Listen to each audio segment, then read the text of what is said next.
میں نے سب سے ٹکر لے کر مہرون لہنگا پسند کیا تھا۔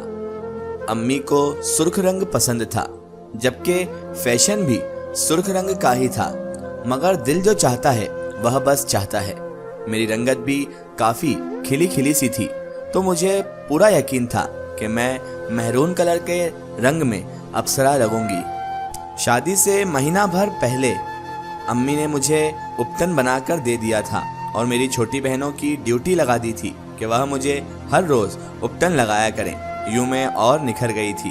جو بھی مجھے دیکھتا میری بلائیں لیے بغیر نہ رہ پاتا تھا۔ میں نے احمد کی تصویر دیکھی ہوئی تھی۔ احمد بہت ہینڈسم لڑکا تھا، بہت اچھا دکھنے والا اور خوب رو نوجوان تھا۔ میں اپنی شادی سے بے انتہا خوش تھی، اور مایوں وغیرہ کی جو رسم ہوتی ہے اس میں انتہائی قریبی لوگوں کو ہی مدعو کیا گیا تھا۔ میری 5-6 سہیلیاں تھیں اور محلے کے 2-4 عورتیں۔ جب سے ابو کا انتقال ہوا تھا امی ہجوم سے گھبرانے لگی تھی، اس لیے بارات والے دن بھی امی نے میرے سسرال والوں کو خاص تاکید کر رکھی تھی کہ بارات مختصر سی ہو۔ امی اکثر ابو کو یاد کر کے رو دیتی تھی کہ اگر آج میرا ہاشم زندہ ہوتے تو مجھے کسی قسم کی کوئی بھی پریشانی نہ ہوتی، میری بیٹیوں کی شادی بھی ایسی ہوتی کہ لوگ دیکھتے۔ میں ہی امی کو دلاسے دیتی تھی، لیکن جو بھی تھا انہوں نے مجھے اور میری بہنوں کو باپ بن کر پالا تھا۔ امی جوانی میں ہی بیوہ ہو گئی تھی، سب جمع پونجی ختم ہونے لگی تھی، تو انہوں نے پارلر کا کام سیکھ لیا اور پھر گھر کے ہی ایک کمرے میں چند میک اپ کی کٹ رکھ کر، چیزیں رکھ کر، اللہ پر بھروسہ کر کے کام شروع کر لیا تھا۔ اللہ نے دیکھتے ہی دیکھتے برکت ڈال دی تھی۔ امی کے ہاتھ میں اس قدر صفائی تھی کہ بہت سی خواتین تو دور دراز کے شہروں سے دلہن بننے کے ان کے پاس ہی آیا کرتی تھی۔ میں نے بھی امی سے کہا تھا کہ مجھے آپ ہی تیار کیجیے گا۔ امی نے بخوشی میری بات مان لی تھی۔ مہندی کی ساری رات میں سو نہ پائی تھی۔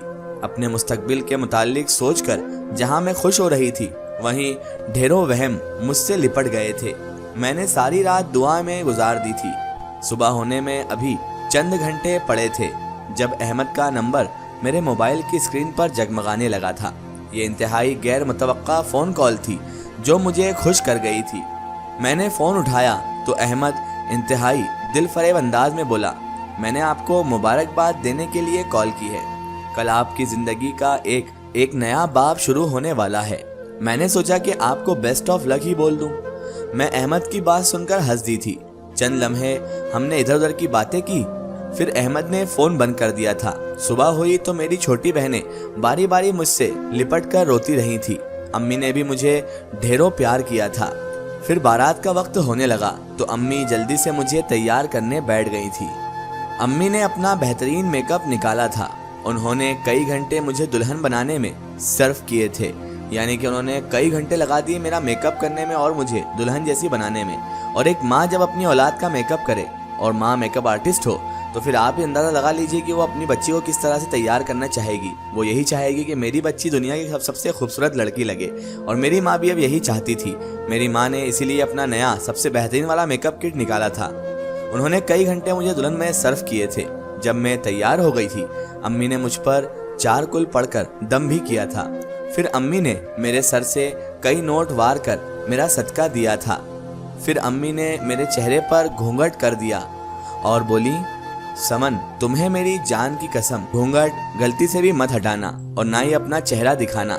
تمہاری چھوٹی بہنیں تمہاری منت کریں گی یا ساس حکم بھی دے، تمہارا یہ گھونگھٹ تمہارا شوہر ہی ہٹائے گا۔ امی کی بات سن کر میں سخت بدمزہ ہو گئی تھی۔ میں کہنے لگی، امی گھونگھٹ کا زمانہ گزر چکا ہے، اب تو دلہن اپنی شادی پر ڈانس بھی کر لیتی ہیں، اگر میں گھونگھٹ کر کے گئی تو سب میرا مذاق اڑائیں گے۔ امی بولی، ایک دن کا مذاق اچھا ہے، کم از کم تمہیں نظر تو نہیں لگے گی بیٹا۔ میری شادی پر بھی مجھے نظر لگ گئی تھی، اور دیکھو شادی کے چند سالوں بعد ہی میں بیوہ ہو گئی تھی۔ امی بات کرتے ہوئے رو پڑی تھی۔ امی کے آنسو ایک ایسی چیز تھی جس کے آگے میں ہتھیار ڈال لیتی تھی۔ میں بولی، آپ جیسا کہیں گی میری امی میں ویسا ہی کروں گی، آپ کے علاوہ مجھے سمجھا ہی کون ہے ماں، اس لیے میں آپ جیسا کہیں گی ویسا ہی کروں گی، رونے کی کوئی ضرورت نہیں ہے آپ کو۔ امی خوش ہو گئی تھی۔ 1 گھنٹے میں یوں ہی شش و پنج کا شکار رہی تھی۔